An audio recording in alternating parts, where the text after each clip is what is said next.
Hello, I'm Ben. Welcome to the channel. Today we're going to talk about 7 signs that you need to look for another job. Things are getting pretty bad. The question is, do you resign or do you wait for them to get worse? And if you do wait for them to get worse, does that ultimately mean that you or someone you respect could be getting fired, and that's how you end your year, maybe in a holiday, etc.? So there are some signs, some telltale signs that all businesses go through. This should be a quick video to address some of those and hopefully prevent you from looking at some of this if it's in your future. 7 signs you need to look for a new job. Number 1 is people you respect are being fired. I've worked for several companies where tenured teammates rose to positions that they earned, that they looked fantastic. They were doers. They could go into a place and fix things and really turns things around. And in operations, there's always some that are lagging. There's always an operation or two that needs to have some type of impact, some type of improvement. So that's what we're talking about here. And if you notice in those situations, if those people that really have the impact are respected and paid well and kept, that's typically a good situation. That means the more that do right by the company and do right by the customer are going to be in a good spot, and those who are in supporting those roles and supporting those folks are living the company ways and means, right? They're living the mission. They're doing what they can to go above and beyond for the customer. If people you respect, however, are getting fired, those people that can do are going away, and a bunch of folks that push pencils and work behind a desk that may not have an idea of how something that's thought about up here actually plays out down here in the trenches, and that's something you should consider. So people you respect are being fired is the first sign you need to look for a different job. Number 2 is people are no longer valued. I've actually heard of companies, consulted at companies, and worked for one or two as a consultant or in some capacity, where you would hear people talk pretty negatively about people when they weren't in the room. And sometimes that was leaders, sometimes that was other teammates. But typically, no matter what that is, it's a sign of toxicity. Whether it's in a workforce that's frontline workforce, or whether it's higher ups, supervisory, all the way up to what would be a vice president, president of a company. If people are no longer valued, and if the ultimate end game doesn't understand that our people are the most important thing that we have, their value is the greatest thing that's out there, that we've paid for, we've trained, we've cultivated, we've done all these things to create this tenured teammate that's a super valuable person that actually impacts our customers in a great way, because they understand the end user and how what we do every day impacts those people. If those people are no longer valued, and you see those people going away, or you see those people that you respect are getting fired, it's time for you to look for a new job. Number 3 is growing incompetence. There's a lot of that going on right now in the world. So as you look around and you see, I mentioned Bud Light in another video, where someone hired someone that was educated in a certain way, that had certain beliefs, and they took that and took it all the way out to the end user, and ultimately cost them a ton of money. Several other companies have done the same thing. And it's not really about the point of view. That's not the point that matters. The point that matters is someone's allowed to impact customers because they didn't know the customers well enough. That's incompetence. At the end of the day, if you don't understand who pays your bills, it's extremely important that you remain silent until you get that figured out. So like those companies have found out since then, it's a different world than what they expected. So growing incompetence.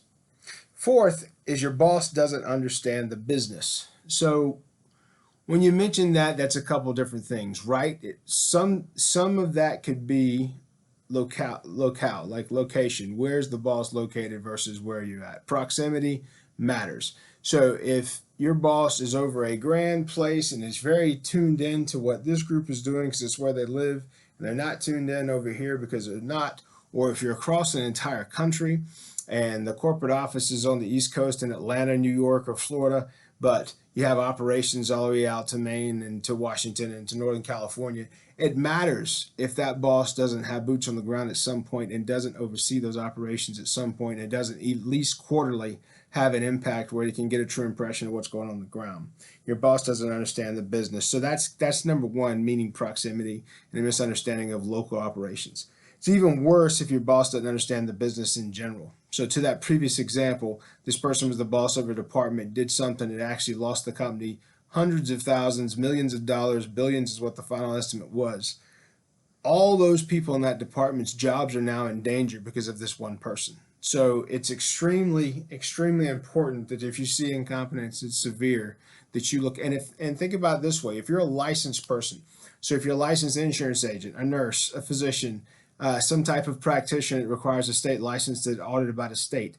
If you have somebody that's incompetent in front of you, or if they're taking away components to keep you safe or to support you in those roles, that's something to think about, because ultimately, if it's not incompetence, but it's just lack of support because things fall away, and boss doesn't understand the necessity of having those key players in place, that could be a red flag as well. Insurance business, you hear that time to time where people, that's your name you're writing your business under. You have to be in expectation when it comes to legal requirements.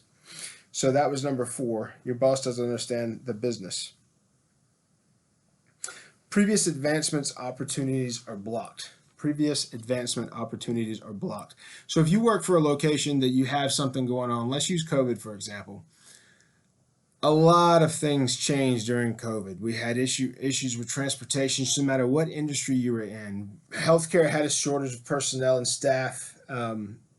Supply had an issue because supplies weren't on hand for something, a pandemic of sorts that's consuming all these goods, and then shipment, getting these goods, ordering these goods, having these goods on hand. It took a long time for all those things to catch up. And so you saw the shortages that created. And then after that, if during that period of time where you were in triage, you were trying to handle the situation for what it was, before that you were considered for an advancement. In that outlier period of time, maybe your performance wasn't viewed as exemplary. Maybe the support to the local area, which was out of your control, was exemplary. Maybe you'll see advancement opportunities go away because of that recency bias or because of something that happened in the last few months. Or even worse than that, nepotism. If you see that there's nepotism in any way, shape, or form in, above, or around you, you need to look for a different job. That's something that'll be a poison. You'll have an underperformer that blames everyone else for their underperformance. You'll have a support team that supports that underperformer and those reasons that they give, which are excuses, which can directly make you liable for a lot. So if you see that's the case, previous advancement opportunities are blocked, or you have nepotism, it's time to find a different job. The next one is retention and development programs are cut. One of the things I've said in previous videos, if you're talking about long-term planning, which is the only way to have a successful business, those retention and development plans matter, right? If you're at a company that says we have to have 500 new recruits a year to be able to do business and do better than we did last year, what's happening to the 500 they hired last year, right? If people are turning that much, you're in a bad situation. You're in basically a turnstile. That's not a parking lot. It's not where anybody's going to stay for very long. You're in traffic.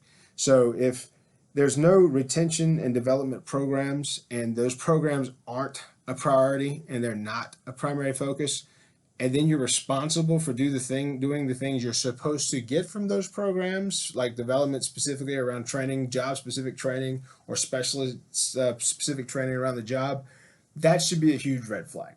So if someone can't support you in those retention and development programs, it is time to do something else. And the last one, I actually saw a meme about this the other day that said at my job we have this cool thing where if I show up for work and do things better than others, I get to do everybody's job.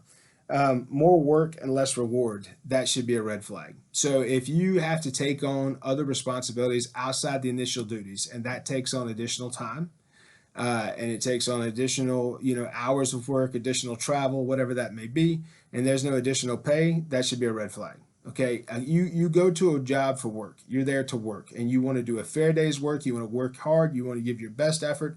Absolutely. But at the end of the day, if you're asked to do more, you should be paid more. If a place doesn't pay you for the contribution, that goes back up to that top one where we said people are no longer valued. You're not being valued for your contribution. And if that's the case, and it goes on for an extended period of time, your performance can then be measured out across all that you've just taken on that you're not getting an additional reward for. It actually can impact your pay in a negative manner. So that's a definite red flag and a reason you need to move on. More work, less reward. So I'll go back through those 7 signs that you should probably be looking for a different gig. People you respect are fired or leaving. People are no longer valued is number 2. Growing incompetence is number 3. That's not only, a red flag, it's dangerous. Number 4 is your boss doesn't understand the business. If your boss doesn't understand the business and you try to correct them, especially if you're in a leadership role, be it a director, a VP, or whatever it may be, if they don't understand the business and they're not taking your correction and they're arguing, they have the right answer 100% of the time and they're not listening to what you say, you need to find a different gig. Number 5 is prior advancement opportunities are blocked. Number 6 is retention and development programs are cut or never supported to sustain as they're supposed to be or as they were told to be. And then number 7, the final, is more work, less reward.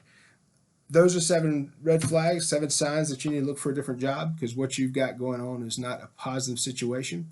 If you like this video, please like it and subscribe. If you know anybody that might get some benefit from this video, please share. We're going to be continuing to do videos every day and try to get this good stuff out there. Leadership is something I've been in for a long time. These things hold very true to me, and every time I've seen these red flags, bad things came after. A couple of these times, a couple of these may be the exact reason I've left a job in the past. So please take that to heart, and if it's useful, take it from there. Like the video, subscribe. I appreciate your attention. Be good.